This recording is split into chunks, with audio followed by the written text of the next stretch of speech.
This is RSBANDB Update, episode 645, recorded Thursday, November 9th, 2017, The Revolution of Questing.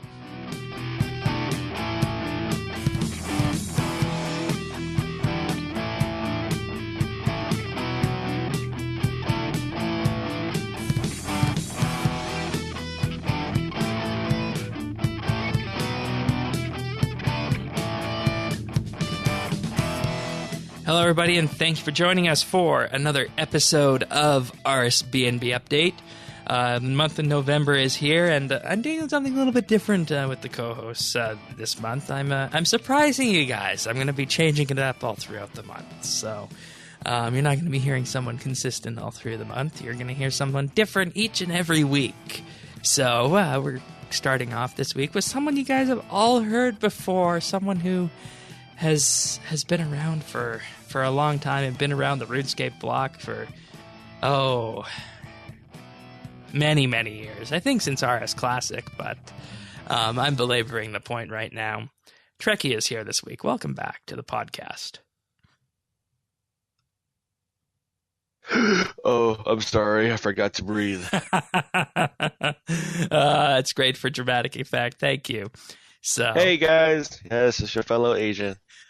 Okay, I didn't think of introducing you that way, but if that's how you want to introduce yourself, that is perfectly fine with me here at RSBANDB. And I'm your only Asian.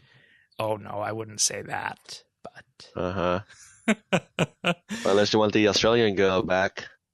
We're not going to talk about that. And you guys might be wondering what that's about, but that is a topic for another day, I believe. I don't think that will ever be a topic for another day. At any rate, hi guys, Trekkie here. What's up? Yeah, I just to clarify, it's nothing bad. There's nothing that there's going to be a huge revelation here that might be insinuated. Everything is A-okay. It's just something from the very early days of RSBANDB. Very early days. Very early, yes. It was before I was even a mod. Yeah, there you go. All right, so this week we got the Revolution updates. They changed the way Revolution works to give people the ability to trigger thresholds and ultimates, as well as customize the number of slots that Revolution will activate for in the ability bar. This is something that is essentially, if used incorrectly, giving the players enough rope to hang themselves with. Because what happens with this is you have the potential to completely mess up your rotations for whatever you're fighting. So you pretty much got to use this to a point where you know you're going to be using thresholds often, which takes it away, I think, and takes it away from, bossing where you would want to use something like this down to something more like AFK Slayer. So, did you give this a go and see how it is? Yeah, so the other day I went to slay some abyssal demons. I said, all right, let's try it out. And, basically kind of something that I guess anyone would notice if we're trying it out is that you have a hard time using your thresholds because all your basic abilities recharge faster on the bar. And the abyssal demons die so quick. Yeah. So, well, it's not that. It's just the fact that all the abilities recharge so quickly. Their cooldowns are gone so quickly that all your thresholds and ultimates never really get used. So you do have to manipulate a little bit to round the bar toward the left so they can actually get used. Yeah. Another thing with this is that you kind of it kind of shifts the way you need to think about ability bar positioning, because you might want to have a threshold activate, but if you're going to be having your basics recharge, rather than having that threshold at slot 6 or 7, you might take it down to spot 3. And this isn't of course optimal if you're doing standard combat in terms of having the abilities roll off the revolution bar, but just because of timeouts, you're going to want to definitely consider having that be in the rotation. So okay. Yeah, that was just a little mishap on my part. I pressed the Siri button on the Mac here. I figured. Yeah, we have Siri on Mac. It's not really useful, but anyways. So I think the use case of this falls squarely to Slayer. If you're fighting something that's more like a rune dragon or a bigger Slayer creature, you're probably not going to want to use this because those are more like mini boss creatures essentially. Whereas if you're fighting abyssal demons or dark beasts, this works pretty good, I think. Or are you just training combat in general? Yeah. It worked really well at the dark beast, specifically using the bombardment threshold for ranged, because that gives you another AoE ability to aggro everything with and cause that damage early on. Assuming you can keep up revolution north of 50%, or rather adrenaline north of 50%, which is simple to do in that case. So overall, it's pretty usable. So I like it. It's basically my way of I want to be lazy now. yeah, That works out for me. I'm lazy. it would be really interesting, I think, to see what this does to DPS for combat and Slayer in general. I don't think it's going. I don't think you're going to see much. I think if you were to, I think if you really wanted to do that kind of thing, you would really want to go for full manual. Yeah, and that's what they said with this, is that full manual will still, of course, be the ceiling. So yeah, because full manual you can actually activate, there are a lot of abilities that feed off of each other. yeah, but when you don't feel like doing all that, you're just like, all right, turn on revolution, click something, and do something else for a second. yeah. Netflix and skill, right? Or Netflix and kill, rather. Okay, you want to go that way, Shane? No, Good that's a term we've coined many times before on this podcast. Netflix and kill. So. They've also upped the floor damage given by both legacy combat and special attacks. So with this, legacy PVM combat has had its maximum, or rather minimum, hit up to 33% of its total damage potential, up from 0%. Which, parsing that out, I think, unless the miss mechanic is entirely different, this means that you will have a chance to, not miss anymore and just do 33% more damage on the whole. Considering you're knocking that lower third off of it. So there's that. Also, special attacks in Legacy and EOC have been buffed to shift 20% of random damage onto the existing damage floor, which of course just increases the amount of damage done in total. So I think it's a good day for lean back combat in RuneScape. I personally don't know anyone who uses Legacy combat anymore, because the Legacy UI fixed most of those issues that were around that people were upset with. Yeah, and the sad part is, when we first tried it, I think our little thing was more of we tried full manual to kill stuff, and then we tried Legacy, and it's like the time difference to kill something was completely insignificant. Which is kind of sad because we were trying it. I think we were trying Revolution at the time when it was just released. Me, you, and Mike were bossing at Bandos. Remember that day? Yeah. And we were like, all right, let's try it. And then we tried all three ways. And it's like, dude, Revolution or full manual was only faster by 3 seconds, which is, in the big scheme of things, means nothing. Yeah.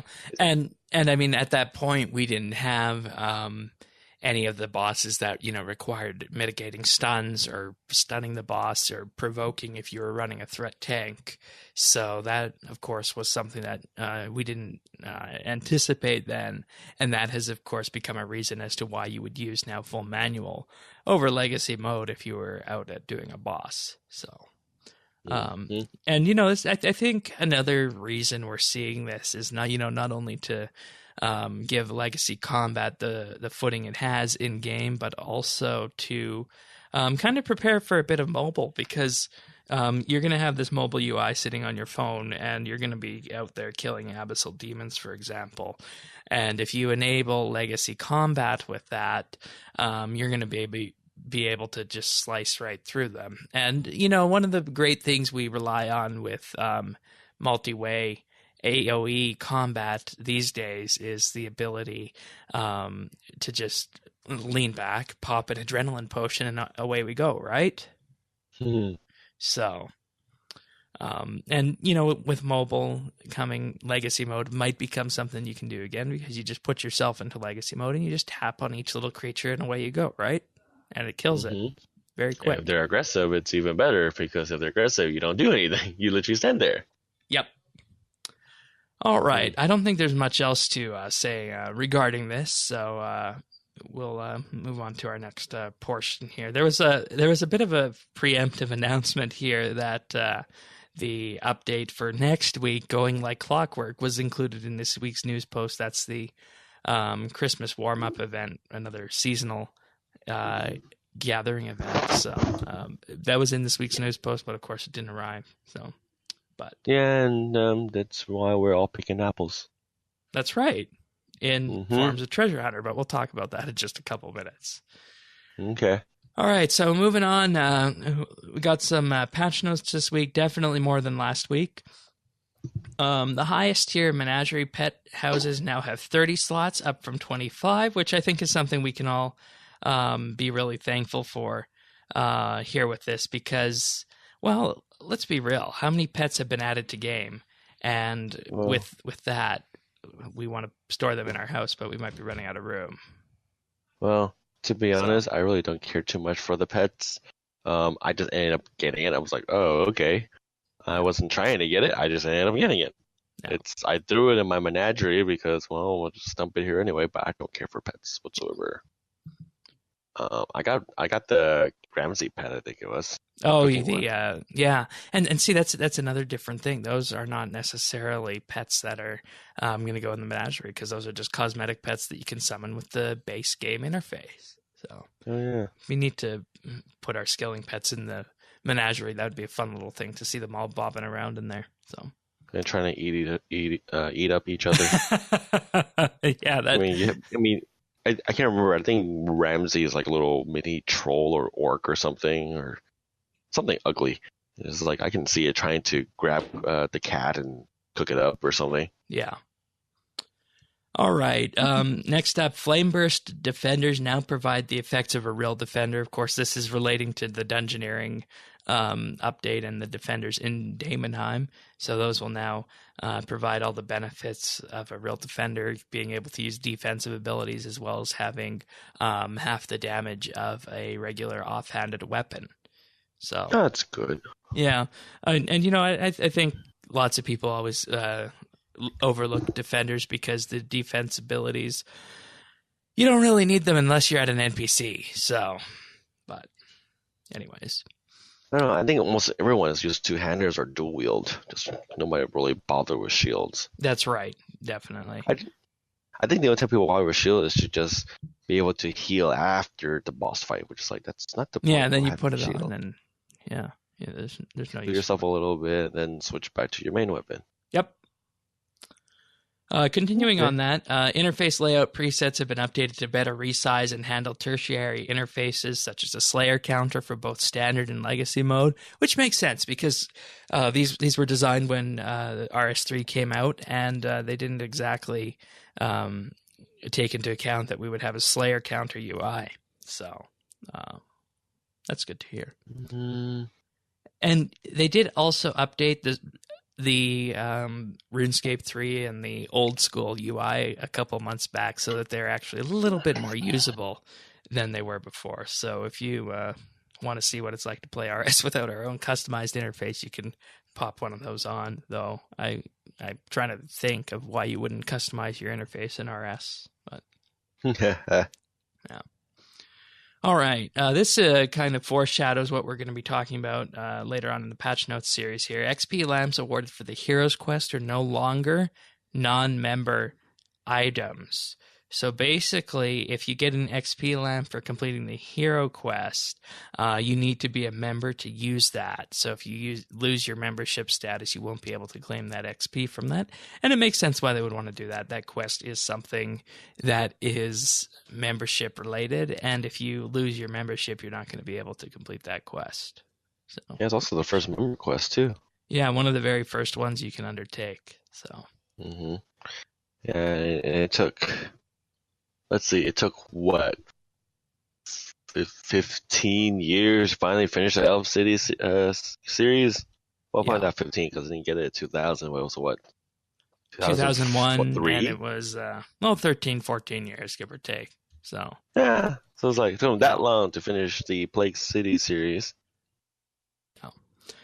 All right. Sixth Age quests are now marked in the quest journal with similar messaging to Fifth Age quests, kind of like what we see when we would start one of those. And this raises an interesting point that I was thinking in regards to this next one here.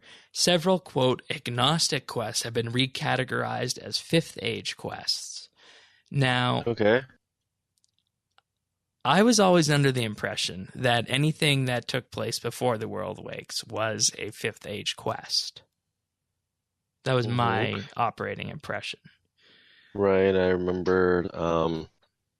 Yeah, and basically during the quest, when they first were announcing it, is that once you finish it, you're in a new age kind of thing, and you're a superhero now, and all that stuff. Yeah, and that's why that was such a defining moment, and why I thought everything before that was Fifth Age. But I guess it kind of makes sense to add in this new category of agnostic quests, because if you look at it, the Elemental Workshop isn't necessarily something that is going to fit into Fifth or Sixth. You can do that regardless of where you are. But, Defender of Varrock, for example, that's a good Fifth Age quest compared to a Sixth Age quest. So, I'm not sure how I feel about having quests that are just sitting in terms of being in any age. I much prefer the chronological sense, but maybe some of my fellow questers can reconcile that difference away if you guys are listening to this podcast here. So, okay. What do you think? Do you think that it would have been better to have just everything before the World Wakes be Fifth Age?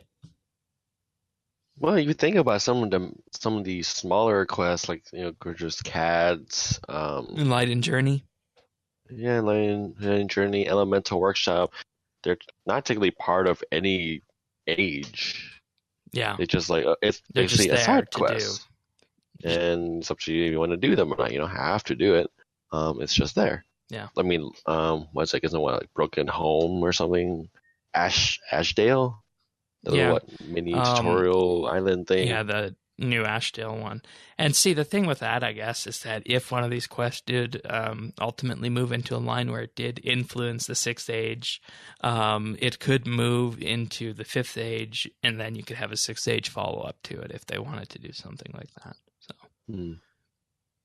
All right, and with this, you can now categorize the quest list into Fifth and Sixth Age quests, which is something that was requested, and I think is a great idea. So, just in your new area. Yeah. They also have added an accept interface to many quests, and there's just way too many to list here. So. Okay.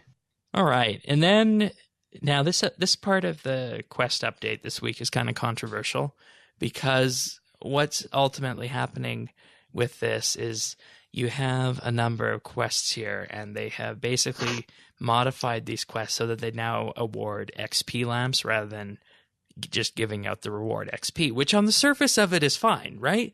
Because, there may be people that don't want to get attack XP, or there might be people who don't want Constitution XP or Strength XP. So on the surface of it, it's fine. Right, those are the ones I'm talking about. So it starts off fine, but then there's some caveats added later on. So it starts off with Goblin Diplomacy now awards a 200 XP crafting lamp. Vampire Slayer will now award an XP lamp for attack, giving 4825 attack XP, requiring level 10 attack to use. So this is something that did not exist before, is that if you do the Vampire Slayer quest now, you need to have level 10 attack in order to claim the XP reward or use the lamp, which, if you think about it, is Jagex a way of saying, okay, we're going to have a look at these quests, and we don't want you to be able to, just skip over large portions of a skill with these lamps. So Vampire Slayer, as it is right now, has no requirements to it, no level requirements, though you do need to be able to defeat a level 28 vampire for it. So, I mean, if you're doing Vampire Slayer, you'll probably have the level required to do it, but, there could be a way of getting around that, defeating that, if you don't have level 10 attacks. So that's the trend we're going with here. Following from that, the Knight's Sword quest now awards a smithing XP lamp of 12,725 XP, which will require level 28 smithing to use. And you can see why they're doing it with this update right here. 12,725 smithing XP with 28 smithing. That's going to let you skip over a lot of the smithing skill. So, what do you think of them forcing people into the camp of saying, you need to train this before you can use this lamp, and you can't skip over large portions of the skill? Just looking at all the ones here, their requirements are fairly low. Just breezing through it. 28 smithing, let's see, 50 strength, 50 defense, 11 cooking. It's not things that take you like 10 years to get it. Right. And I'm thinking for those like, I just want to do get some quests to get some, if you remember, get some treasure hunter keys. Fine, great, but you're a peer, but peers are almost outdated now anyway. Yeah. Unless you're a skill peer or something like that. But the XP lamp is fine. So be it. You want to make it 28? It's I get it. Like if you're level 1, but then again, if you're level 1 smithing, how the hell you can do night sword quests, get through all the mining and everything else? Well, you still need that's the mining. 10 mining. Yeah, you would need that. And I mean, the idea, I guess, would be that you would get level 10 mining, and then after that, you would do this quest at level 1 or 2 smithing, and 12,000 smithing XP would put you over the edge and get you to level 28 smithing and beyond. Yeah, we get you to actually level 29 smithing if you were to do that. So you can see why they don't want people skipping the lower third of the skill. Which, in a way, that's what everyone kind of, almost right. That's what everyone did back in the day. You optimize. Just do this one; it'll get you a ton. You'll skip all the iron ones. You'll skip all the bronze ones. Yeah. So, I mean, I see why they do that. They don't want people to be skipping this content because that content is something that is going to be played through a lot when the mining and smithing update comes out. So, it's not like overly high. It's not. It's not. And see, I'm on the fence for this as to, like, from a game design standpoint, I can see why it's a good idea to have people play through the actual skill content. But on the other hand, the quest gives that much XP out, and 28 smithing's not a requirement. Yeah, and part of it in the past was you did these quests, you can skip a ton of levels in the first place. Exactly. You would, what was it? I can't remember. Some of the ones we used to do. Like the cooking quest, we did that level 2 or something just to get our cooking up with the cooks, with the Duke's birthday lunch and all that stuff. Was it making balls of wool just to get some crafting levels in, based from level 1 to level 4. But come on, 28 is not that difficult. 50, that will take you a little bit of time. But the highest one here, let's see, 4 defense, 10 prayer. Yeah, you have to bury a ton of bones. So what? You're supposed to do that anyway. Yeah. And see, I mean, if you split this another way and you get someone to sign up for membership, they do 1 treasure hunter keep a day and they get a large smithing lamp. Yeah.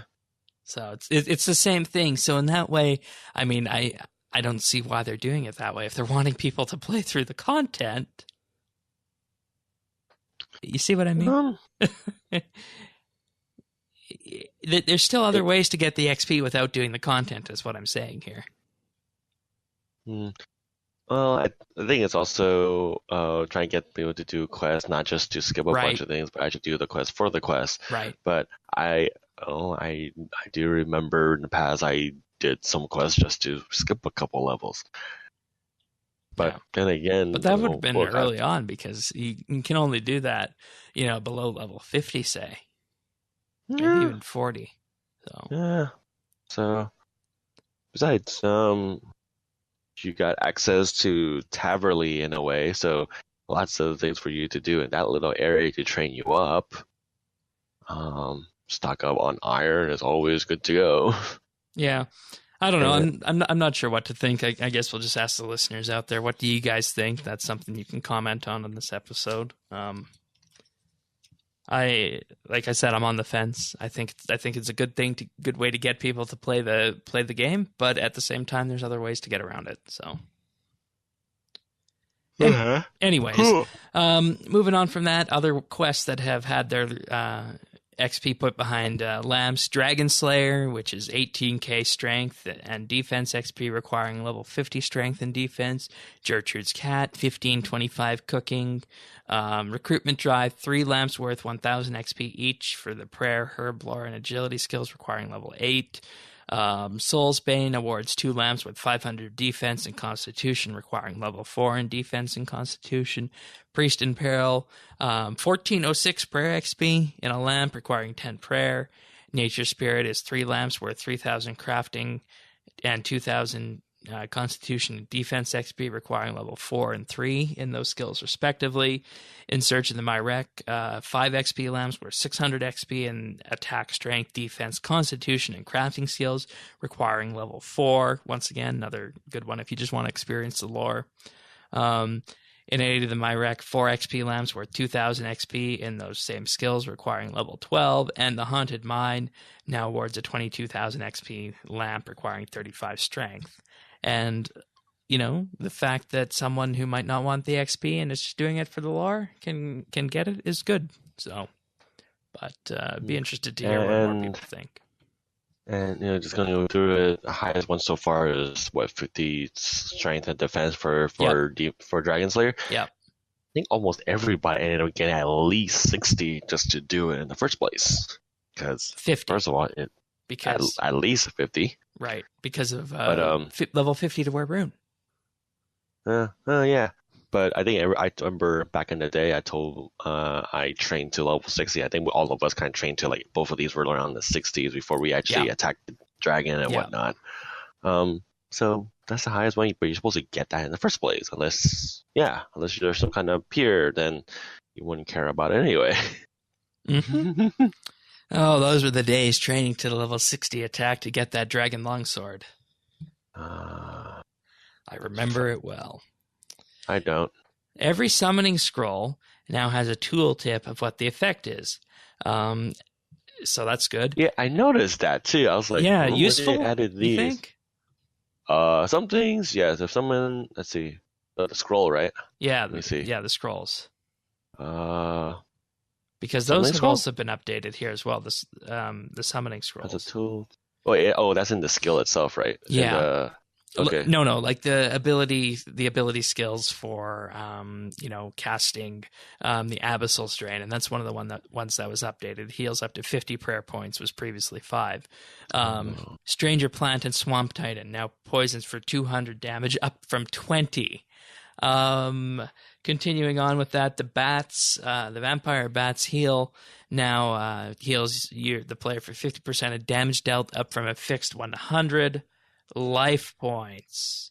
The bloated leech's scroll won't heal if the health is below 600, up from 60, and deals damage up from 10. You notice anything specific here? Hold on, I'm still trying to.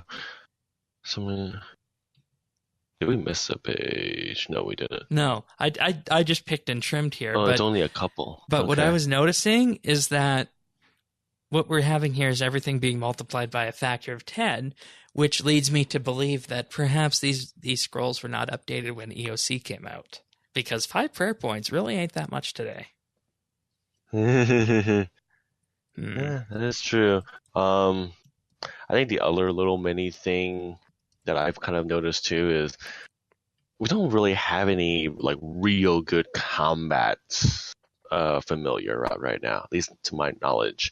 I used to have the Minotaur, just have it out with me just to attack some stuff, but usually now I kill them so fast. Minotaur gets there like, oh, it's already dead. Yeah, there's not much point. And they don't have a lot of range or magic familiars out in the game that are like combat oriented. So I think that's something that you should really kind of look on.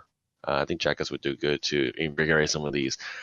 I used to, I remember training summoning, and I made a ton of unicorns. I made a ton of unicorns. I made a ton of minotaurs.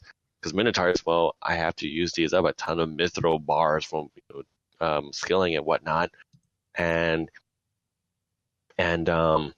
I made them and I'll use them to fight. All right, I'm going to go train Slayer. Well, I don't have any familiar, might as well just bring you anyway because at least you can hit something. It didn't do much damage, but it felt nice having an ally with me, and they never die. That's the issue. They never die. And you know what I think this speaks to a greater issue. This speaks to a greater issue of the game needing a summoning rework. And kind of like this way. If you ever go into the Slayer areas, nobody uses bunyips anymore. At least not the super high level. Oh no, of course not, because everyone uses. Yeah, everyone uses a yak to hold more food or potions. And if they don't have anything, they don't bring anything unless it's their avatar to get some more XP. And that's about it. Yeah. So. And part of me, I really do think they should do something with summoning. I would love to have some familiars that would fight with me, but honestly, by the time they are ready to attack something, it's already dead.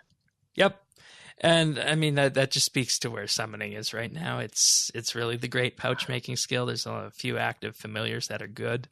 Everyone chooses the Beast of Burdens for combat, which makes sense. So, but that's something we could talk about a long time. A way to rework the summoning skill. I think lots of us would like that. I think one thing they should try to do, you know how like things like granite lobster, magpies, and you know how much I love my magpie. We all kind of like take it out when we're fishing, especially in rock caverns and everything else.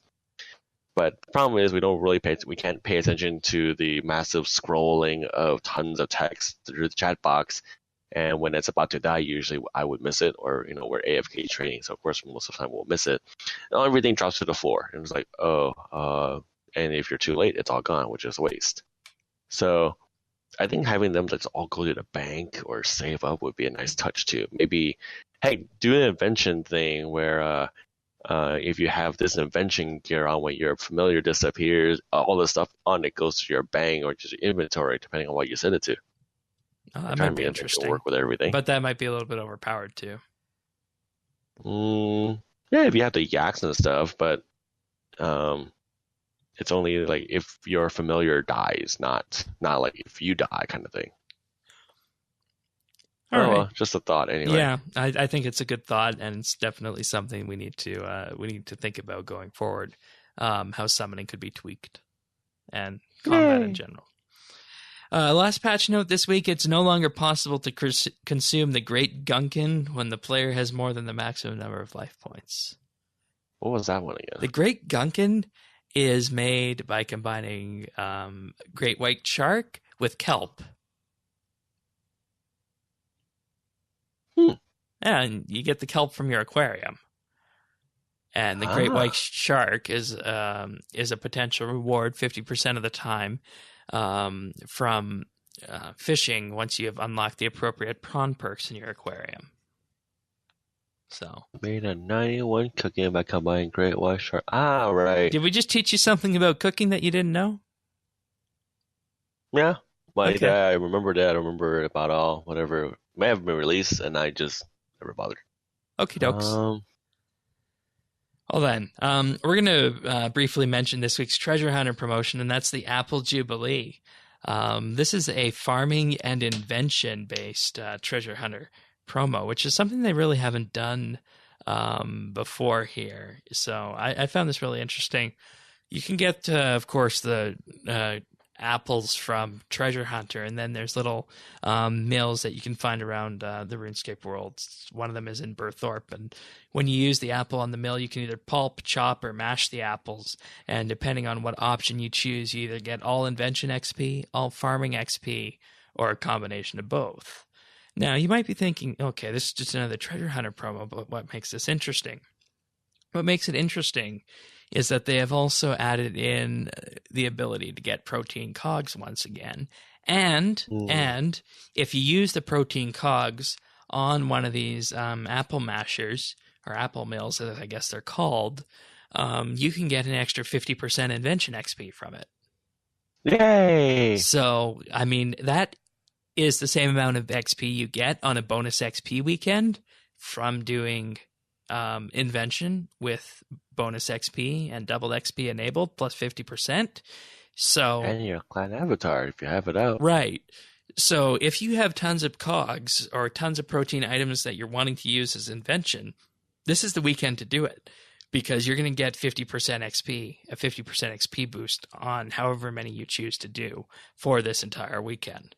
So if you have protein items and you're wanting to get some Invention XP, just convert them all to cogs and use them, because you'll get plus 50% XP, which is really nice for training Invention. So just a bit of a notice out there to everyone. Yeah, working for me. It's a work in progress. Invention? Yeah. Okay, fair enough. Not in Slayer. Yeah. All right. So also this month, November started. So that, of course, means a month ahead article and updates coming this month. Mod Mark produced his annual, or rather not annual, monthly, his monthly video on this, and he talked about the various updates that were coming this month. So I would first of all just say, everyone watch this video on YouTube and pay close attention to about the last 30 seconds of it. There's a really interesting thing that happens there, and I don't know if Jagex was trying to be funny with this or if they were trying to show off their own new studio, but there's a pair of people playing pool in the background, and there's some foul language that's used by Mod Mark at the end of it. Of course, it's bleeped, but it was a little bit odd to see in a behind-the-scenes video. So if you want to see something odd, just fast forward to the last 30 seconds of this video to see the oddity in place here. But you guys are probably wondering what's happening this month in RuneScape, November-wise. So one of the biggest things they mentioned is going to be coming out this month are combat pets for attack, strength, defense, constitution, prayer, and ranged. I don't know. I personally didn't think these combat skill pets were needed, but that's beside the point here. They're finally arriving, and these were decided upon by, of course, the player votes back this past summer. So there's that. Also, the next Evil Dave quest is arriving. It's called Evil Dave's Big Day Out. It is, quote, a retro-inspired novice quest. I think this is going to be really great, because we've been waiting for a traditional quest to get back to traditional questing for a long time.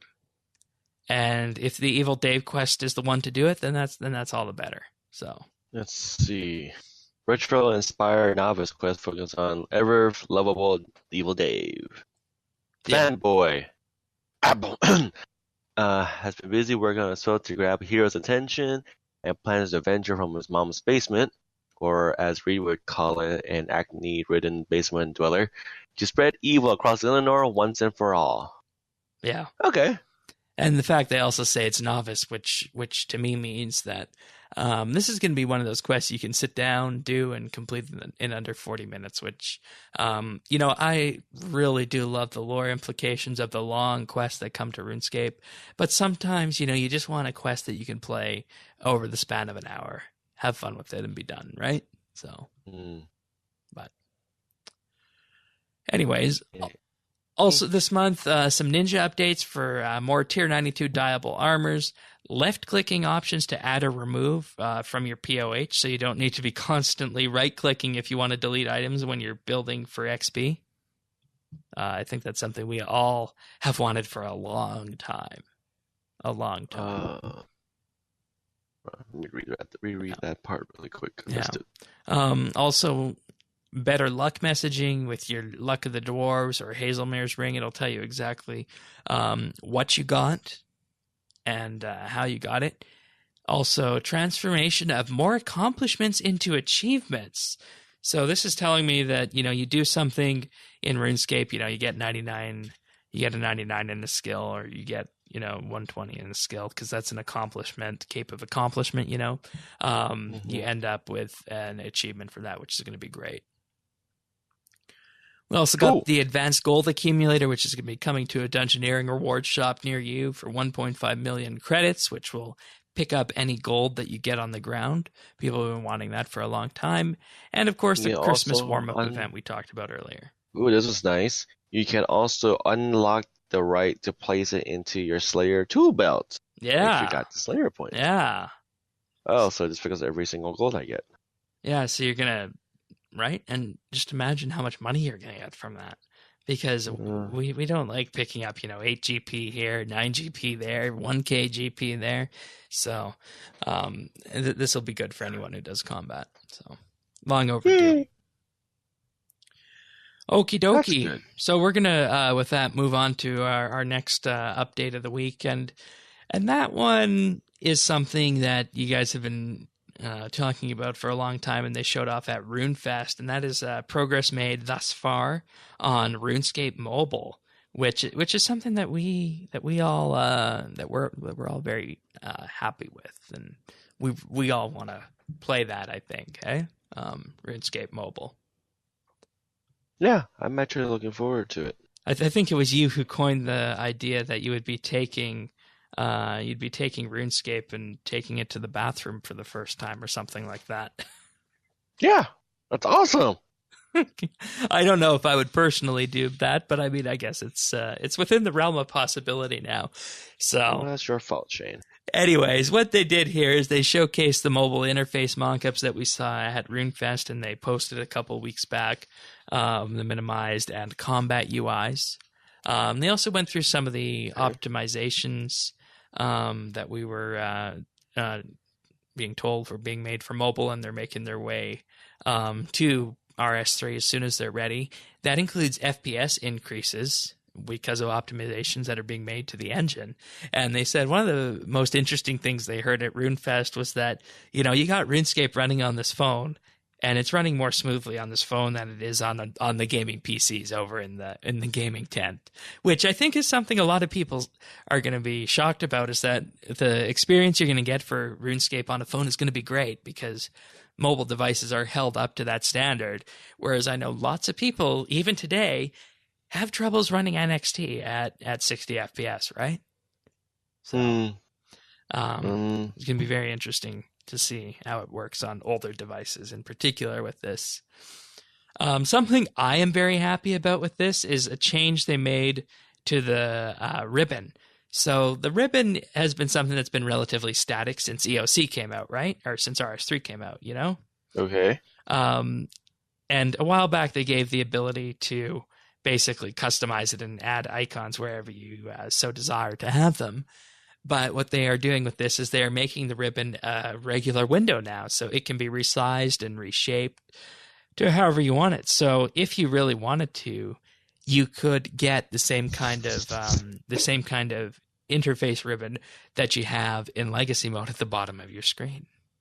And that's one thing they demoed on this video, the ability to make it a single row and increase its size. So that's really nice. I've been wanting to do that for a long, long time with Why is that? the ribbon.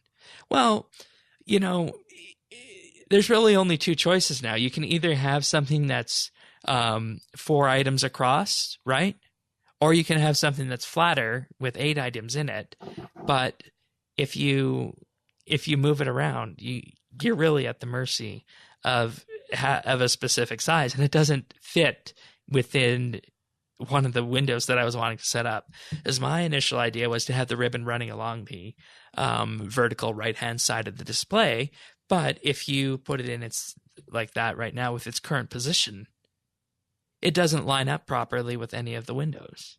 So that's kind of annoying. So it's going to be great to be able to see this happening here.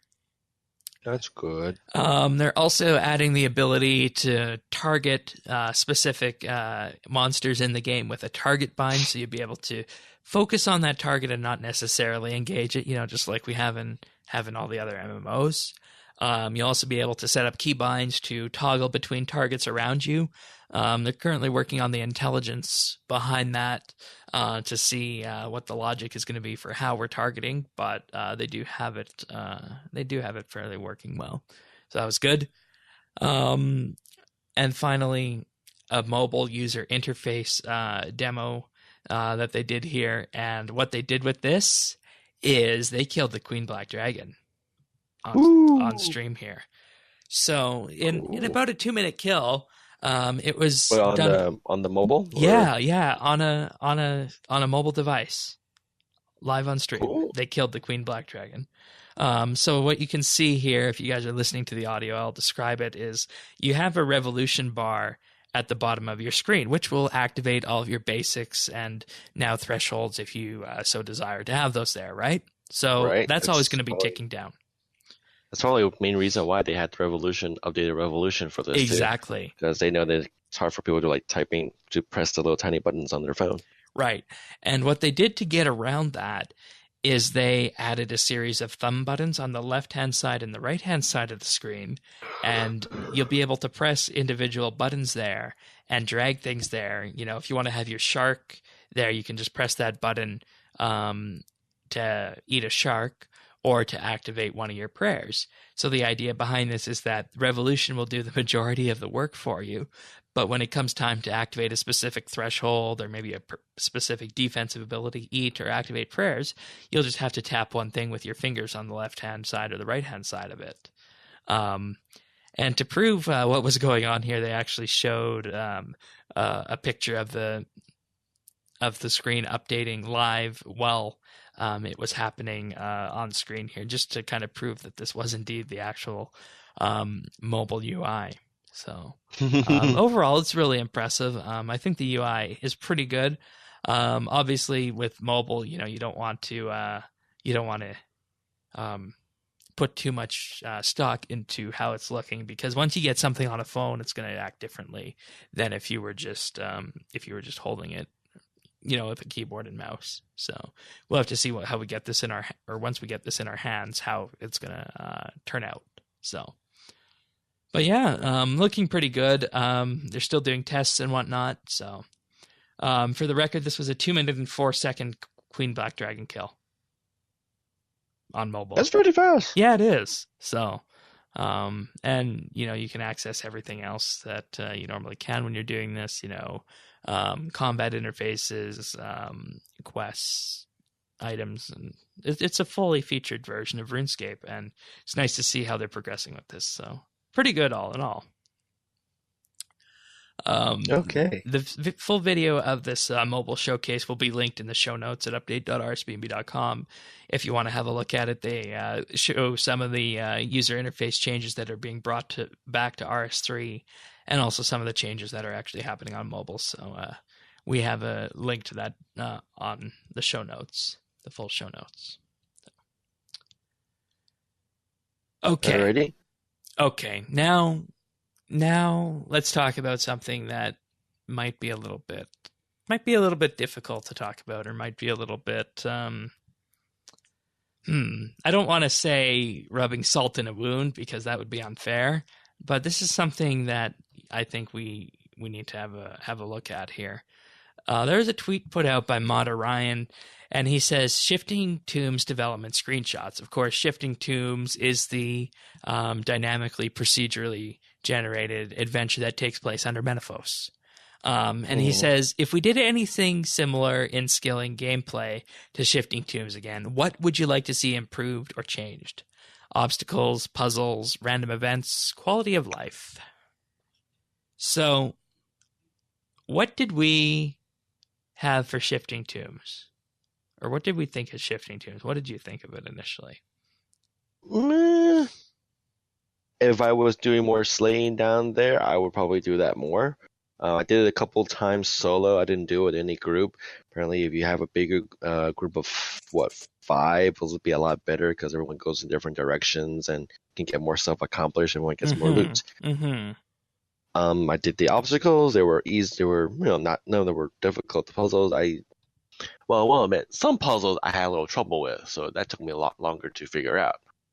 Random events, quality of life. If any, I don't know. I think this is the thing. The Shifting Tombs is basically an instance. Once you get in, everything's all generated, like kind of like dungeoneering. Right. If I want to say, if you're going with the group, try and maybe do something like kind of like dungeoneering. You have something like normal mode and hard mode. Hard mode is the puzzles and whatnot may be more difficult to figure out, may take you longer, but the rewards are better if you can get far enough.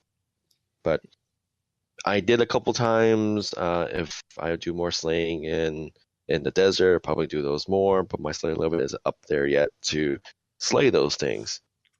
So and you got to pay for each one you kill. So it's like, that's kind of a Debbie Downer right now. So I think Manifest got a bit of an unfair assessment when it came out, and I don't mean unfair in the sense that it was flawless in terms of how it looked and how it was put together, right? But when it comes down to it, Manifest was burdensome for people who had already completed the majority of the game, because they were being asked to go back and step into mid-level content to raise a reputation system, which ultimately was linked to the completionist and trim requirements. Right. So what I think Shifting Tombs should have been is Shifting Tombs should have been the fast way to gain reputation system in Manifest for people who have already done the majority of the game out there. And I don't mean so fast that it could have been done in, a day or two, right? I think keeping something time gated is a good thing to do, and it's healthy for the game sometimes to do. But on the other hand, when you have people with level 99 fishing going back to the game just to raise a reputation system for cosmetics, that's where it adds a bit of little bit of salt in the wound. Yeah. Yeah, I didn't care for the cosmetics. You know me better than that. By now, I don't care for cosmetics. I was more annoyed that I'll put these into invention and break them apart, and I get nothing with junk. That's like, this is pointless. So everyone just drops it on the ground and just like, what's the point? Yeah. So I think what we could have done and we could have seen for Shifting Tombs is that you have the primary Manifest reputation track above ground, which deals with, work in the various 4 quadrants of the city, right? Okay. So right. I think what Shifting Tombs could have been is Shifting Tombs could have been the logical successor to that, because everyone's complaint that I have talked to has been that the reputation system was useless aside from completing the quests. Mm-hmm. Yeah. Because I think you and I talked about it when it came out, and I asked you how I get rep up. You told me, what's the point? Oh, you need that to get Fight Club. I was like, oh, that's the only reason I'm doing this. Okay, once I got Fight Club, I was like, all right, who cares anymore? Exactly. So I think what Shifting Tombs should have been is Shifting Tombs should have been a less invested type of dungeoneering, focused specifically on skilling with a little bit of combat thrown in. It should have been dungeoneering for the rest of the game without the lore. And on top of that, it could have provided, in place of dungeoneering tokens, more reputation than it did. And I think lots of people would have appreciated that who were gunning to complete the Manifest reputation. I'm referring to the people who were, at the time Manifest came out, already maxed and already comped and were trying to recover that. So I think what we should have had is we should have had an update that was like dungeoneering, except tailored towards mid to high level content. And if you went in with a full group of 5, you would effectively get rates that were similar to dungeoneering. And I'm not saying that you should get, 100,000 reputation per run, just like you get 100,000 divination or dungeoneering XP when you're doing that skill. No, definitely not. What I'm saying is that you should get a comparable modifier to the reputation that you would get on the surface if you were completing these Shifting Tombs as a group better. And I think there should have been more emphasis on that, and there should have been more guiding people down to complete Shifting Tombs, because a week after Manifest came out, Shifting Tombs was really quiet. So it only stuck for like a week.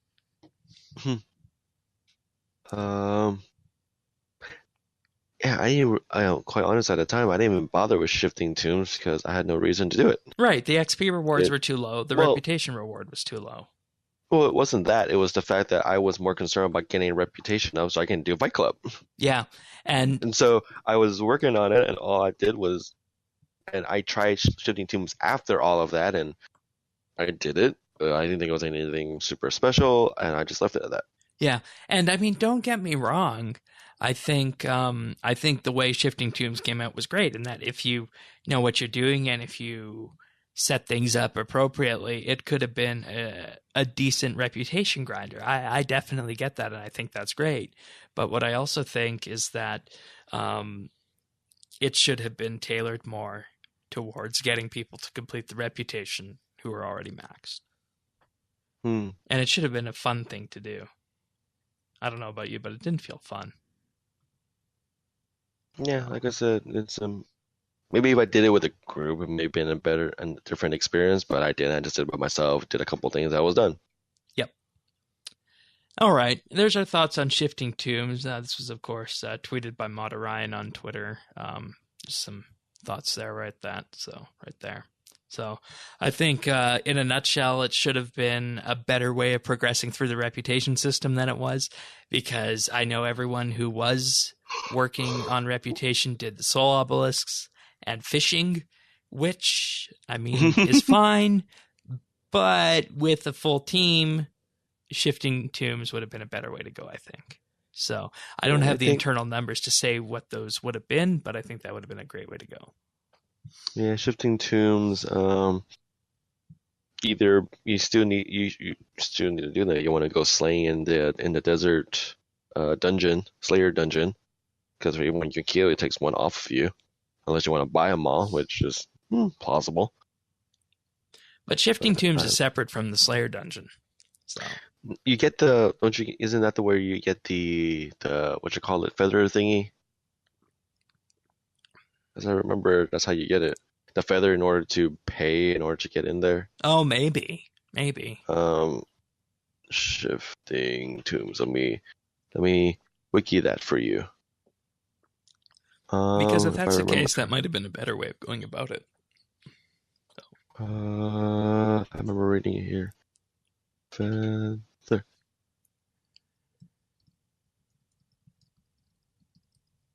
Yeah, players have a chance of looting feathers of Mata while looting treasure chests. Okay, so there you go. I remember so that's really the main reason why people do Shifting Tomb, is that you don't have to pay as much to get the feathers. You just do this a couple times, hopefully you get a decent amount.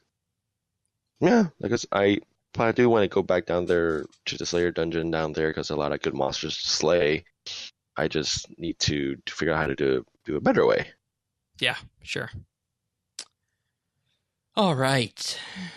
Well, one final thing before we move on this week, and that is the drop rates for Virago, Corporeal Beast, the Giant Mole, and the King Black Dragon.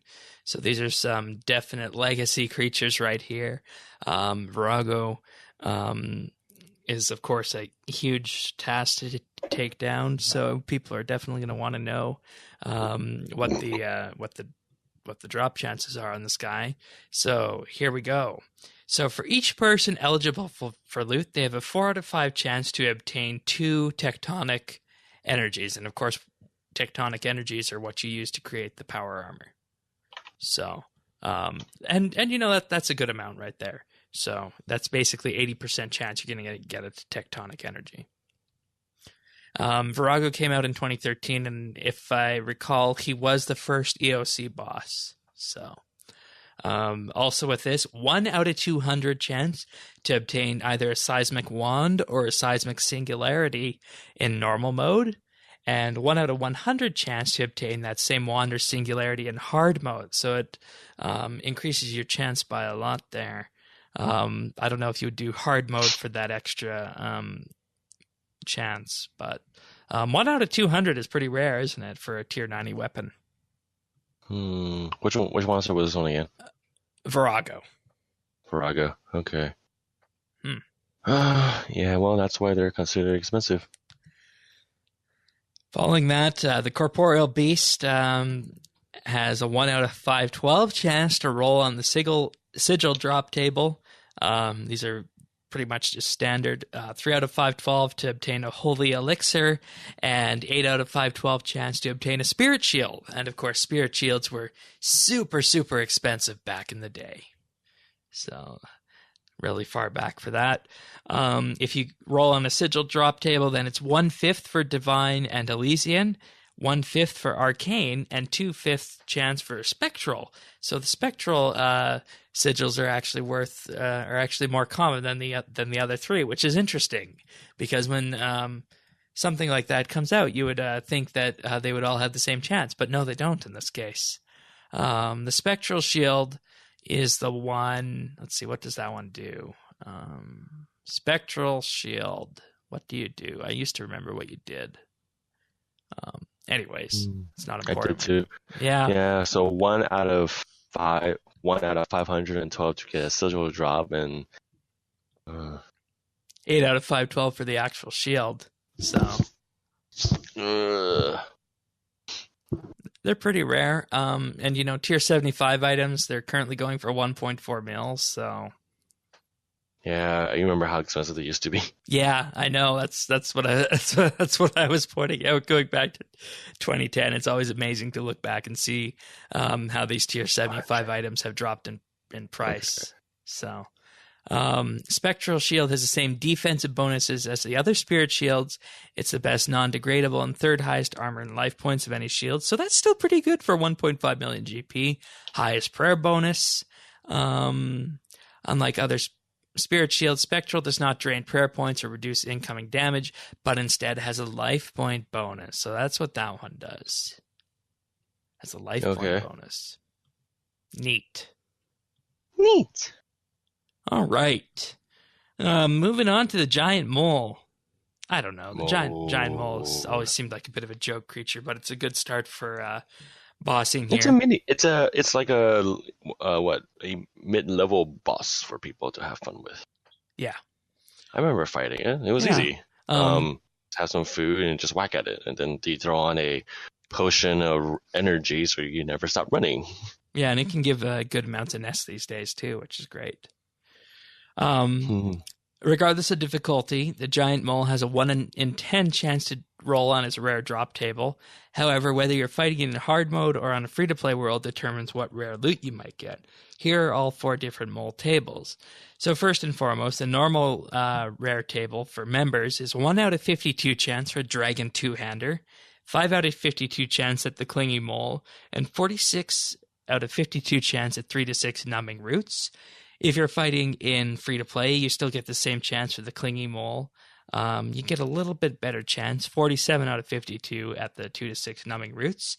Now if you're fighting hard mode, 2 out of 52 chance for the Dragon Two-Hander, 10 out of 52 chance for the Clingy Mole, 10 out of 52 chance for the 8 to 12 Numbing Roots, and 30 out of 52 chances at a 1-dose Ultra Growth Potion. And of course, that is the one potion that allows you to skip growth phases in farming. So people do it for that. If you were doing a farming skill a month, that is definitely something that you would want to use, because basically what this does, this potion allows you to basically skip growth phases in trees. So it doesn't work on spirit and elder trees. So. Yeah. I'm going to have to look into those when it comes time to the next farming skill. King Black save the best for last. King Black Dragon. Yeah, the King Black Dragon. That's basically the most classic PVM instance out there, going way back. 10 out of 1280 chance for the KBD Trophy Head. Yeah, get more heads. Yeah, let's see. That's very funny, Trekkie. That's very. Hey, only those who listen to us that long get that reference. When Construction came out, that's a 0.78% chance of getting the KBD Trophy Head. I have one. It's hanging on my wall. Oh, good. I wish I could hang more. Or was it the Abyssal Demon? I remember which. All right. 1 out of 500 to roll in the unique drop table where both the dragon ornament kits and the dragon rider boots and gloves all have an equal chance to drop. 1 out of 5,000 chance to obtain a draconic visage. Yeah, I wish too bad no one uses shields anymore. Yeah, and I mean, the Dragonfire Shield used to be rare, and it used to be a great thing to do. But you can, of course, stop all that now with potions, which I'm not sure how people feel about that. So, I don't know. Okay. Anyways, folks, that's it for RS news this week. We're going to move on to the questions right now. We got 2 of them. The first one is an audio question from Parnassius. Hey guys, Parnassius here. My question this week is in regard to something both Shane and Sirion said on the last show regarding the mining and smithing update. You both said you wish the T92 weapons players will be able to smith would be untradeable. Given that the main reason we want this update is to make non-combat skills profitable once again, I was curious as to why you want it like this. Isn't the whole purpose of restructuring skills is that we want it at least close to making reasonable GP per hour as combat does? Looking forward to your answers to this. As always, happy scaping to all. Happy scaping to all. Yeah. You weren't here last week, so I'll fill you in a bit on the discussion. And for anyone else who didn't listen to last week's episode, last week we talked about the design documents for mining and smithing. And some of the final equipment that you can get is the Tier 92 weaponry and armor that you're going to be able to make with the smithing skill. And the way it's looking right now is that these items will not be tradable. And okay. I totally see where Parnassius is coming from on this. But at the end of the day, the thing that I like about the items not being tradable is that, you know, it does force people in order to train the skill if they want to be able to create that. And I see the issue at hand here. The issue at hand that I think has been identified is that you have an ecosystem as it is right now where it is reliant on PVM to generate weapons, armor, and thereby generate GP with that. And that's the way it is right now. But what I think the problem is with this is that, you know, we could make these and Jagex could make these all tradable at the end of the day for Tier 92, and you get that, and, you know, away you go, and you're going to sell these off, and you're going to make lots of money with that. I think that would be great. But I think if you make it 100% tradable, and someone just wants to focus purely on combat, there's not going to be, people aren't going to have as much of a reason to train smithing skill.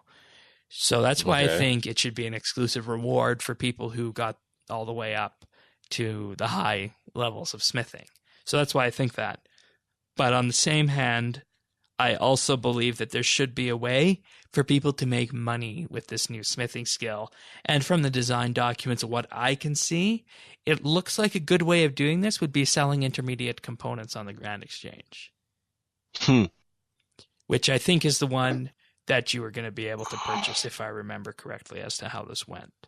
So I still definitely want there to be a way to make money, but if it's not going to come earlier in the skill, and if it's not going to come from intermediate components, I would be willing to have the items at the end of the day be tradable as well. Because, I mean, if you look back at the old days, that's how things were. And imagine if smithing got an exclusive weapon that only they could make with a special perk, right? So that's a question that I think lots of people, lots of skillers would be asking is, now I'm going to ask you this, Trekkie. If you got 92 smithing and you had the ability to make an exclusive item in-game that can't be dropped, would you rather have the ability to sell that for lots of GP, or would you rather have to have other people train the smithing skill along the way to get that?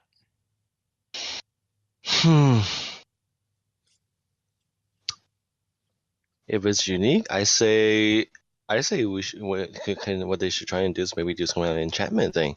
Remember back in the old days that people used to say that if you give me your sword, I can enchant it for you and all that fun stuff. Trimming armor, yeah.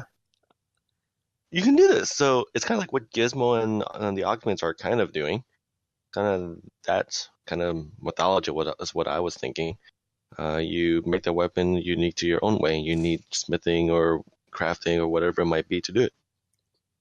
So you think that should be the tradable one? Trainable, Or yeah. should the tradable one be the one before that and you get to make the final one? Maybe they can do it. Well, maybe they can do something kind of like player known ports, where you have the one that you cannot trade, gives more value, and the ones that you can trade for of lesser value. That would work actually. The stats are not as good.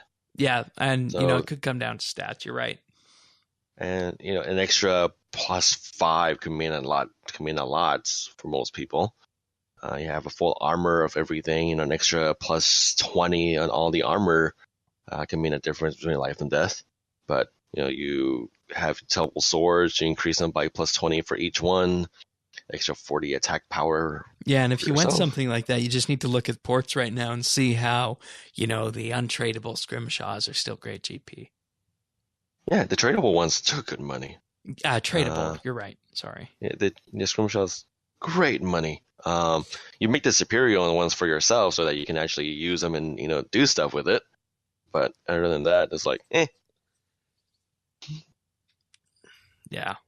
But don't get me wrong. I definitely want there to be a way to make money with this skill, and if it's either through intermediate items, like we were saying, or maybe a slightly inferior version that you can sell, I think that would be great. Of course, the only thing is I think it would still need to be at, tier 80, tier 85. And I'd like to point out to everyone that if you make tradable items that sell for, 1.5 to 3 million GP each at tier 80 to tier 85, that's going to be really good for invention as well. Because you can just disassemble them. So imagine being able to buy those and how much people would be buying those up. So, the inferior way might be the best way to go, I think. But yeah, make two of them. One tradable, one not. But the one that's not tradable has a lot more power. Yeah, exactly. And I mean, what you could do with that is you could even maybe split it apart. So that to get to that, you don't necessarily need the inferior version, but if you didn't do an inferior version, you could sell the component, one of the main components of it made with level 90 smithing, to people who just wanted to do it. And that might be the way of making money as well. That would be another good way of accomplishing it. So I think at the end of the day, we want something, and I think Sirion's in this boat too, but I don't want to put words in his mouth, that we want something that you still can make money with the skill, but at the same time, we also want a way to encourage people to train up that skill. So, okay. All right. Thank you, Pernasius. You want to read the next one from Tycho? Sure. Question from Tycho. With RS on mobile on its way, we have seen a number of changes to both free-to-play and game performance. Old code that have been left alone for decades have finally seen the light. My question for today are: 1. What is the most current outdated content in game? And 2, what content would you like to see updated? It's going to be graphical, technical, small tweaks, or simple and minor detail that would enlighten your everyday RS experience. No reworks. No reworks. We all want the hidden agility rework, of course.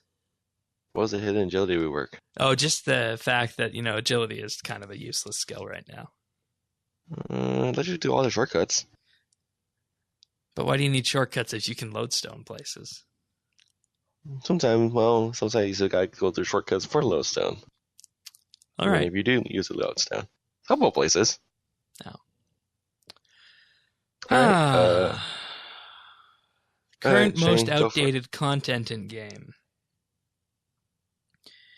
If I'm looking graphically at this, I have to say it's the area to the south of Ardoyan, through Yanil, down to the Ogre area. Hotel. Yeah. Yeah, Yano could use some love. It is the scene of the Wizard's Tower. That entire area, if you put your game on lowest settings, you can effectively make it look like it was RuneScape 2 in 2004 based on how the buildings are there. So, because that place wasn't even updated for RSHD in 2008. So that's pretty outdated in terms of graphics. I also have to say Karamja is also pretty outdated in terms of graphics as well, especially the lighting and atmospheric effects. If you go into Shiloh Village, that's also there. So I think those are the two areas that stick out the most that are going to need a lot of work. So much so that if you go onto Karamja and you get off the boat, you can still see some of those trees that are as tall as your person. Back from the old days of RS2. So that is there still. How about you? What do you think is the most outdated content in game? Oh, that's easy. Fix up Edgeville already. It's been what? How long has it been? 7 years, I believe, since Ritual of the Majorat came out. Let me just double check the date. I have to say it's 2010, but I want to be 100% sure. Ritual of the Majorat, you came out on 2011, so it's been 6 years. 6 years. 6 years. Yeah. So you're gonna say fix up Edgeville? Yeah. Okay. Why won't they fix up Edgeville by now? It's a government project. That's why. Well, so. I mean, I'm sure a lot of people would like to fix up Edgeville and make it like a wilderness place to fight again. I'm just gonna jump in right here and say why Jagex hasn't done that.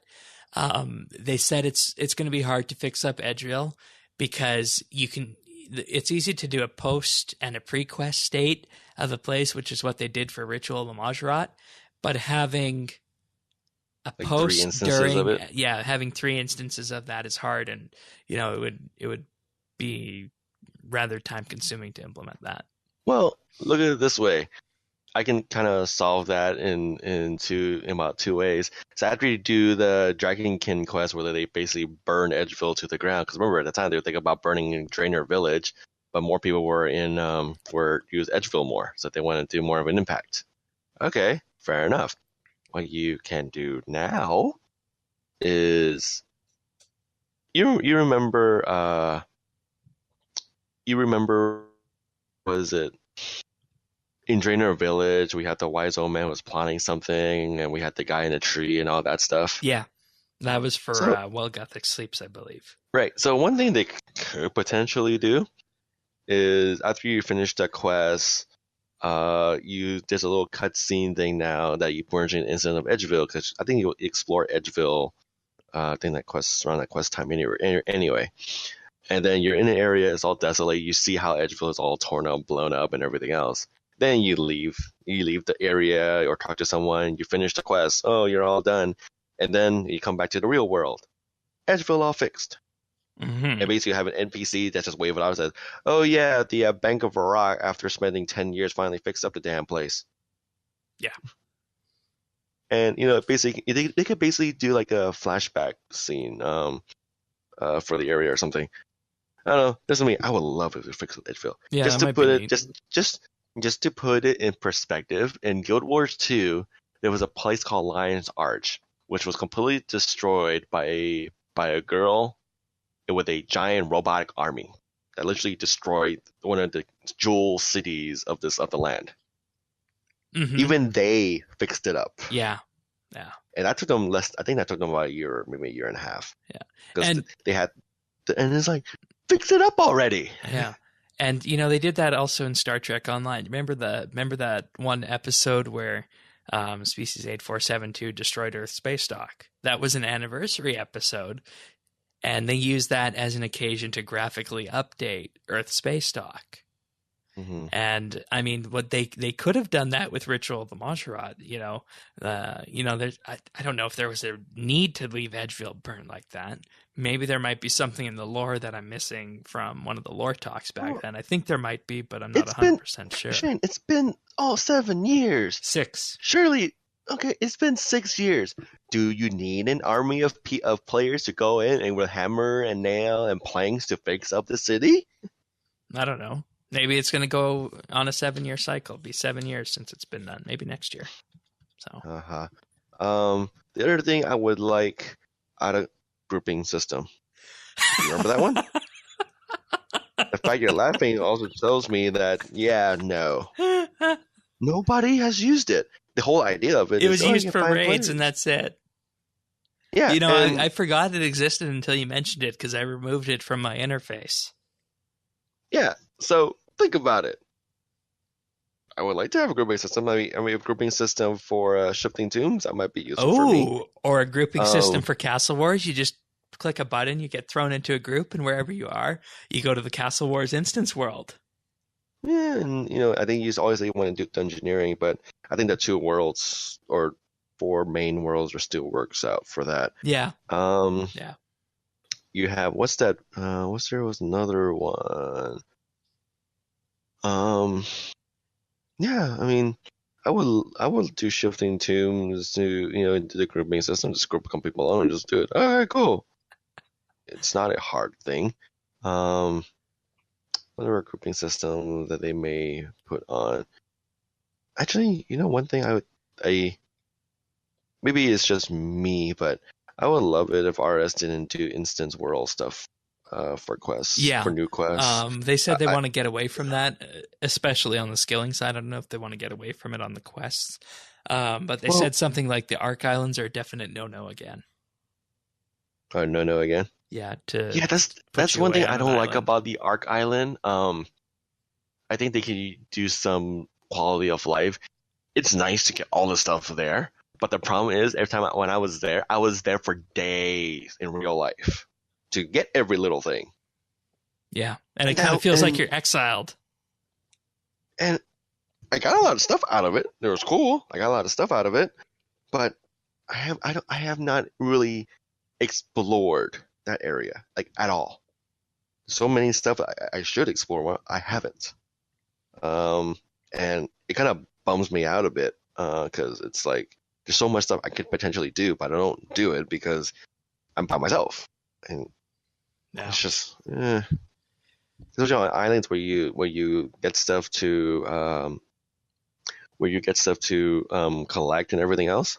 Like I said, I was there for days in real life. I would log on at night, go on it, and you have to do all the stuff, and literally it would take me forever to get all the turtles, get all the berries and all that stuff. And turtle ones, they took forever to hunt, and the stuff would break, and those traps would potentially break too.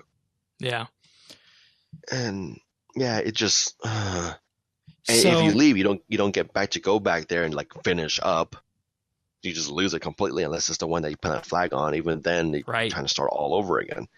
So annoying. If you had to choose one of these pieces of content to be updated and modernized, what would it be?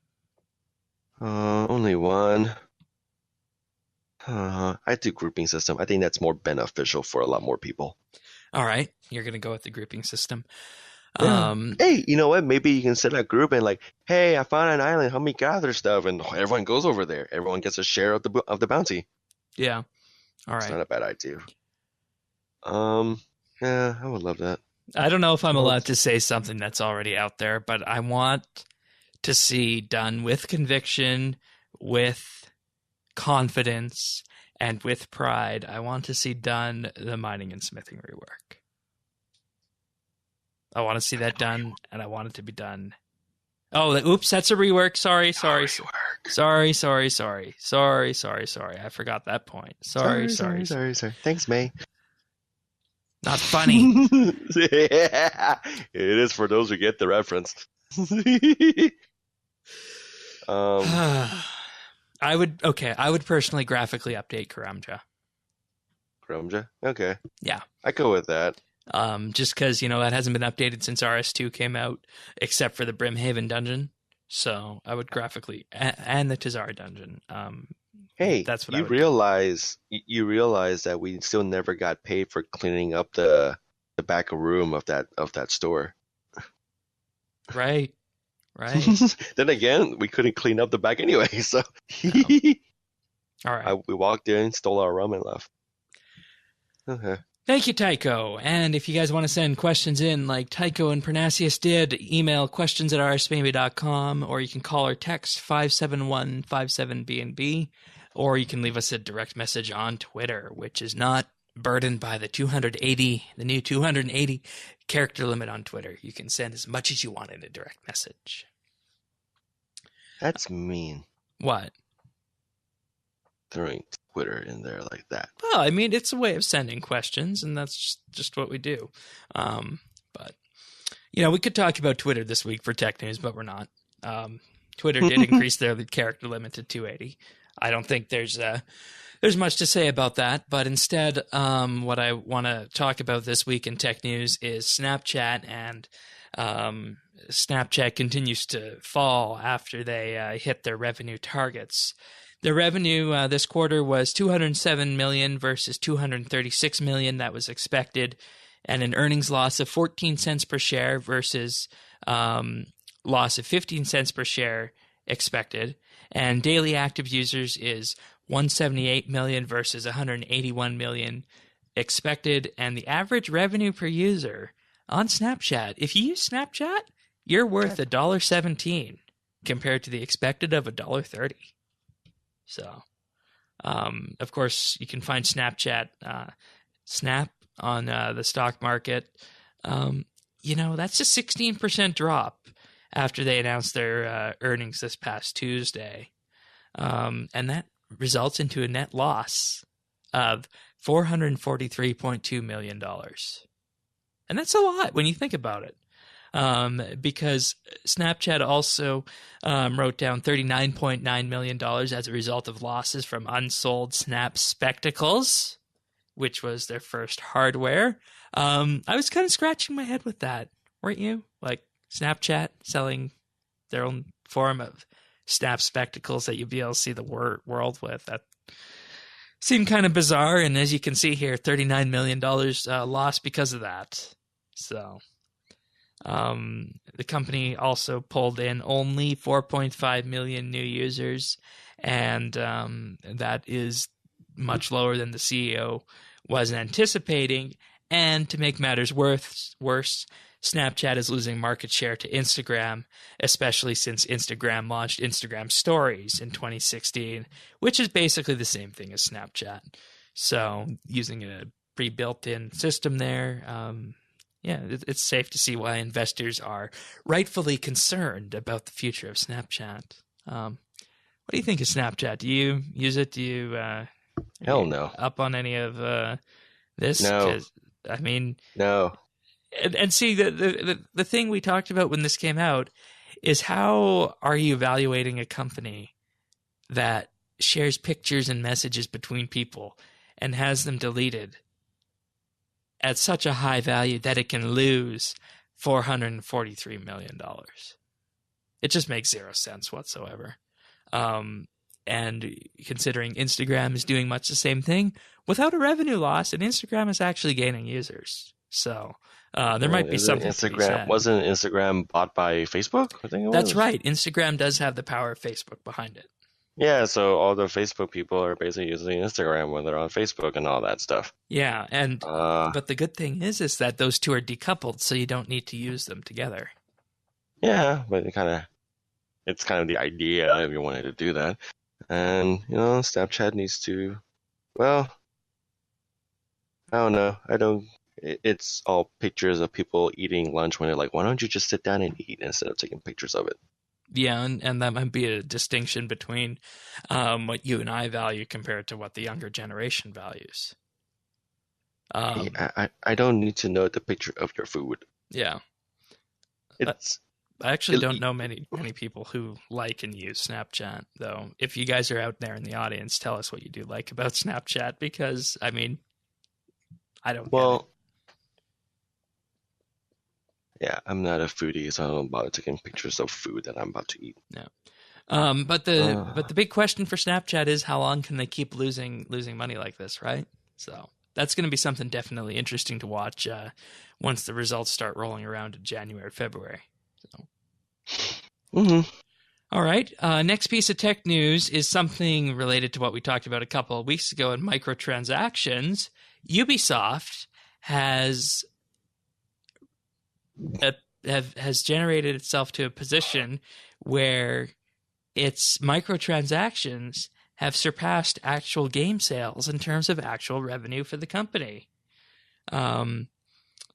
their digital revenue this year is up 69% year over year, coming in at roughly $396 million US for the first 2 quarters combined. But when you start pulling back the numbers behind this, microtransactions was responsible for $202.6 million of this, making up 51% of total digital revenue for Ubisoft.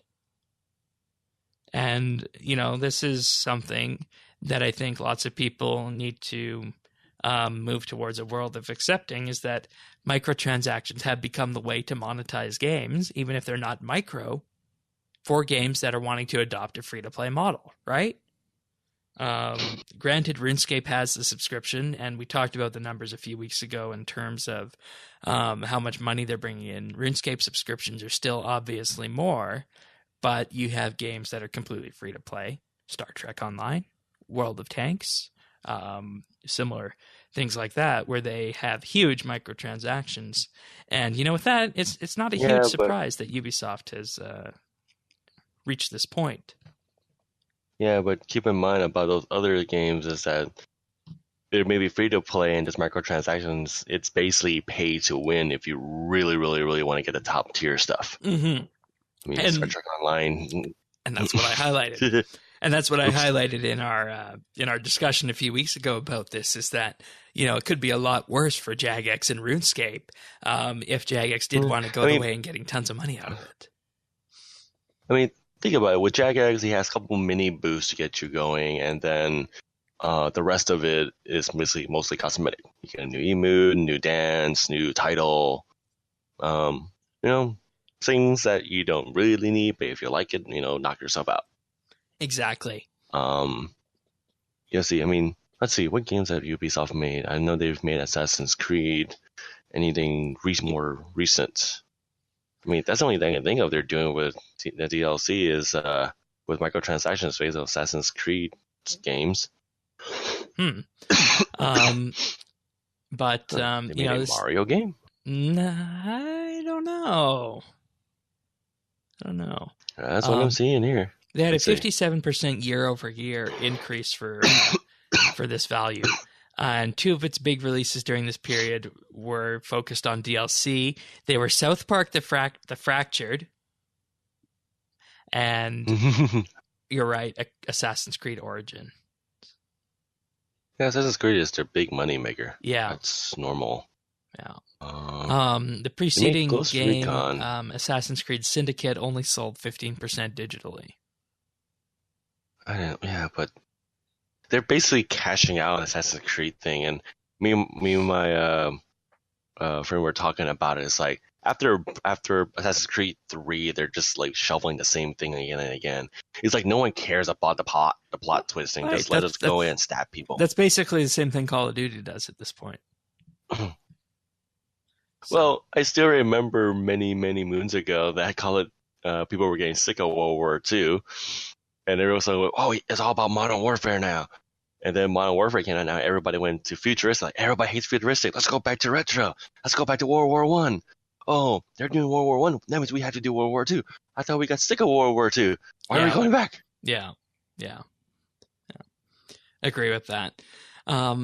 But I think the upshot of all this is that microtransactions are here to stay, and for a huge company like Ubisoft to be providing 51% over their year-on-year revenue is a pretty big testament to the future of microtransactions and the way gaming is going to go.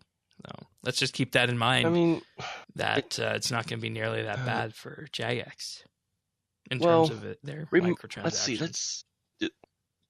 Well, this is completely outdated now, but I remember when Modern Warfare 2 was coming out.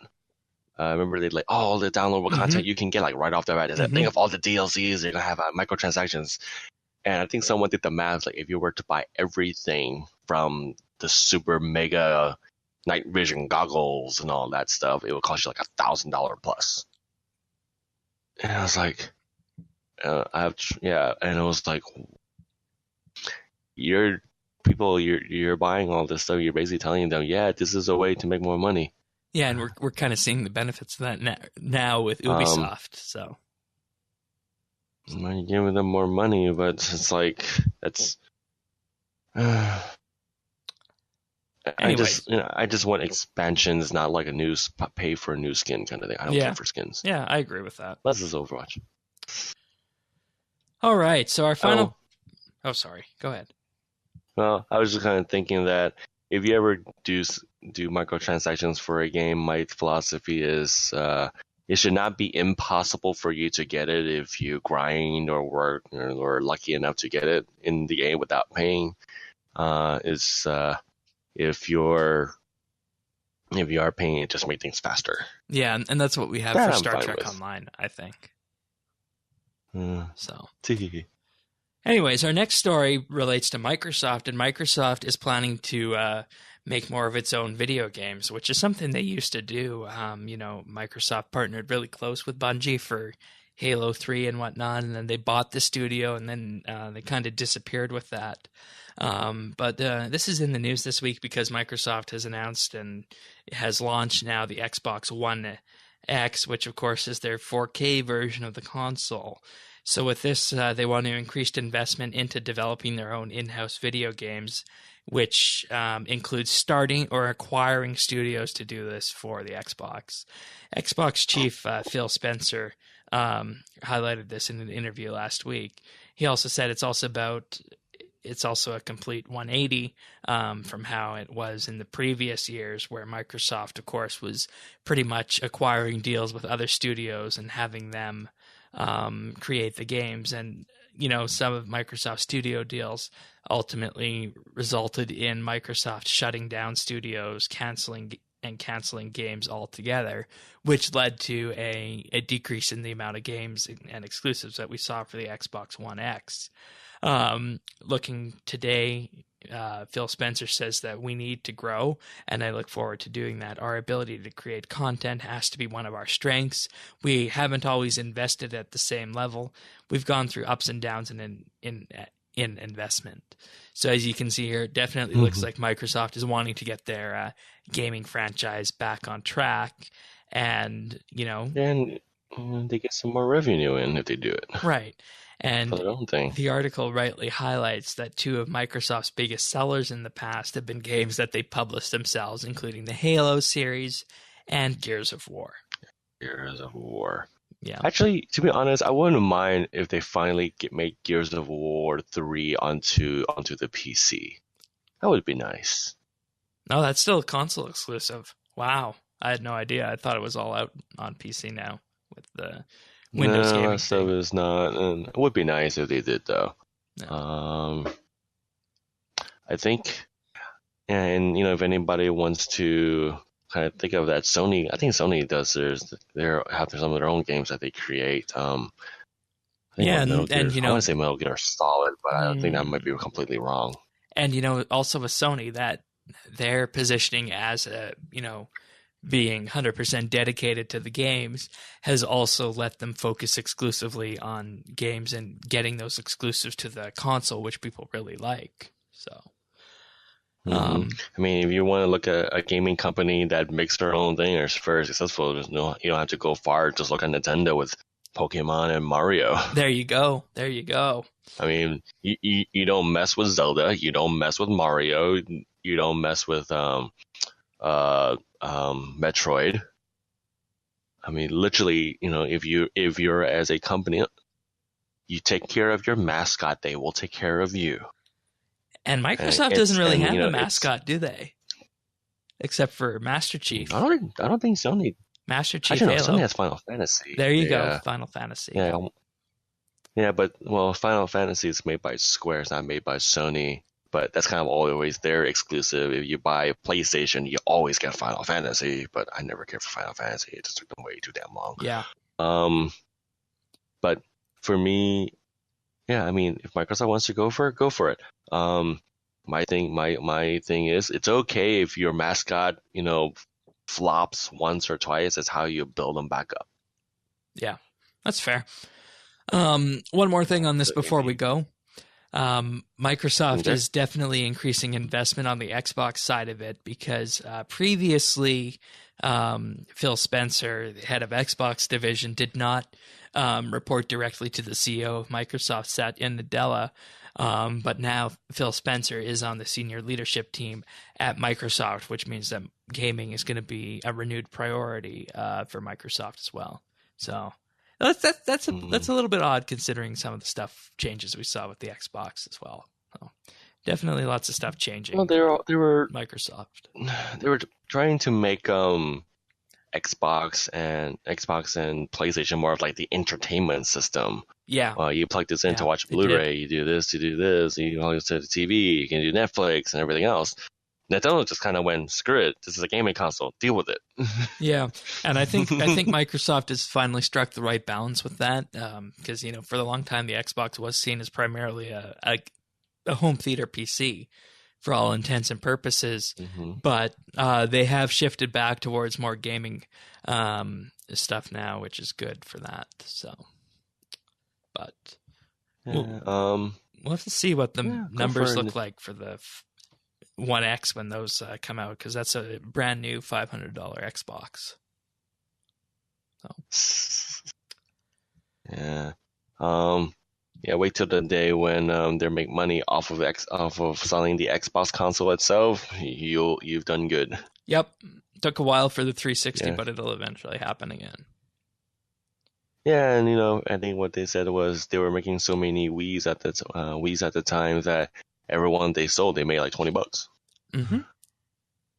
which is not a lot, but if you think about it, it all adds up. 3 million new users every month.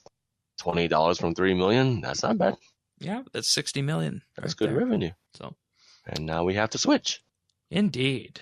I mean, Nintendo's basically like, it's a gaming console. If you want to do it's quite obvious. I mean, it's a cartridge-based gaming console, which those apparently died out in the 90s, but they're back with the Switch, even though it's an SD card. Well, you think about it too, Shane. They're introducing all the old consoles, like with this NES and Super NES Classic. It's like, oh, this is so cool. Actually, I have a story to tell you later on about that. That's actually funny. All right. Well, everyone, that's it for tech news. We're going to have a little look at Skill of the Month right now. It is the Thieving Skill of the Month. We got Gemanity52 in first place with 9.2 million XP gained. Flash is in second with 3.3 million. And Sunset Fish is in third with 1.4 million XP gained in thieving. Should also note that the RR Man's Iron Man, has 366,000 thieving XP gained. So, should be interesting to watch, see how this one shakes out. Kind of plateaued right now for a day or so. Sorry, what was that? It's okay. Everybody kind of plateaued for a day or two. Oh, yeah, true. I see. They went flat. Yeah. But it should be fine. Still very early anyway, so go. Keep going. Ooh, alrighty. Okay. So we got some achievements this week. We got, starting on November 8th, we have PTV Spooky with 99 Attack, Jodo 3000 with 99 Herblore, Spooky Ray with 99 Farming on the 6th. Continuing on the 6th, we got Tor Elf with 99 Runecrafting, and I Like Slayer with 99 Agility. Congratulations. We also have Tannis79 with 120 Prayer on November 3rd. Tekis Fujigo, who got 99 Slayer November 3rd. The Pack, a 99 Invention on the 3rd. I Like Slayer again with 99 Runecrafting on the 3rd. And Elvin Badass at 99 Smithing on the 2nd. Good job, Congrats, everyone. all. Nice to see that 120 prayer in there and all those 99s. Good to know that we're not living in a community full of maxed people. All right. Do you have a pick of the week this week, or shall I go right ahead? Go for it. All right. So this is a game. It is in the category of free to play, but also has the ability to be that you can pay for it if you want. It's something that I recently checked out. It's something that came out a long time ago, but I wouldn't give it a try until one of the key factions was in place, and that game is World of Warships. It's made by the same people who make World of Tanks. It's a lot slower than World of Tanks. It's a lot more laid back. There's a lot less strategic thinking than is needed in World of Tanks. But basically what you have is you have a series of nations. the South Asian nations, Japan, Russia, Germany, the UK, and the US, all starting off with World War I era ships a little bit before, moving all the way to World War II ships and beyond. And you get to battle in huge open sea battles with everyone, and you get to basically choose your class of ship that you can play. There are destroyers, which are fast glass cannons with lots of guns and torpedoes. There's cruisers and light cruisers, which are standard run-of-the-mill ships, decent to moderate mobility, guns ranging on amount depending on the class. Then you have battleships, which are, of course, renowned for their broadsiding capability and huge guns on them. That's the line I'm going down, the British battleship line. And then you also have aircraft carriers, which are kind of like the World of Tanks artillery, where you launch planes remotely and you can use those planes then to attack other ships on the battlefield. So the reason I had a look at this is because, initially the game launched with the German, Russian, Japanese, and American tech trees, and the British tech tree wasn't in place. And I just think that with the Brits being such a huge naval power, you really can't play something called World of Warships without the British involved, right? So that's why I waited until the British were in game to give it a go. But this game has a great tutorial system. It teaches you how to play from the very beginning based on all the game mechanics and the way the ships work and whatnot. And you don't get thrown into the whole game and the whole game interface right off the bat. You unlock various aspects of the game as you level up, and there's a little bit of a tutorial video each time you level up explaining the new feature of the game. So it's not as steep of a learning curve as something like World of Tanks if you tried that before. It also looks really great as well. I don't know how well it would run if you're running RuneScape and World of Warships at the same time, but it might be something worth trying on the side.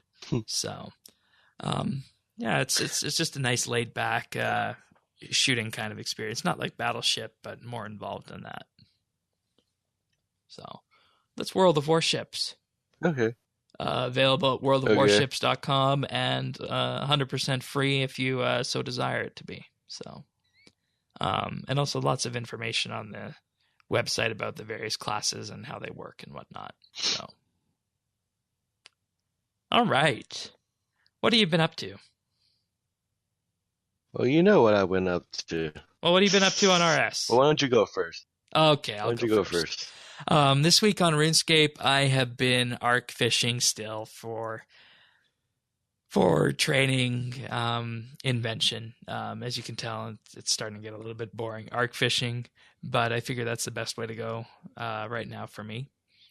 But in addition to that, I have been doing some Slayer tasks. I did a Slayer task of Dark Beasts and Abyssal Demons this week because that's another way I am training invention is by running with an augmented weapon and an augmented set of armor and then just siphoning those off when they reach the appropriate level.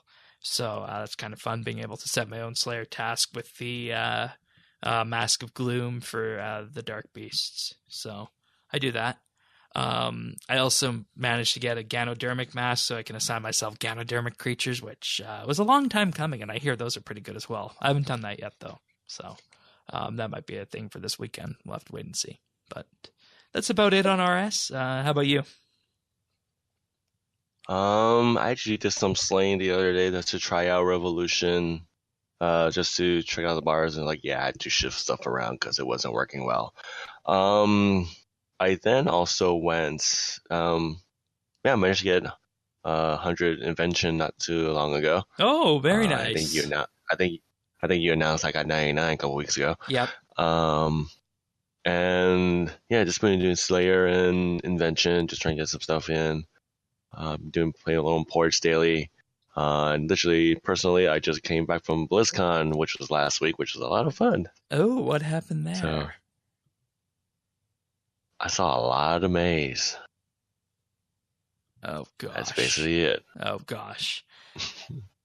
And there were a lot of people dressed up as May. and for anyone wondering, May is a character in Overwatch. So Yes.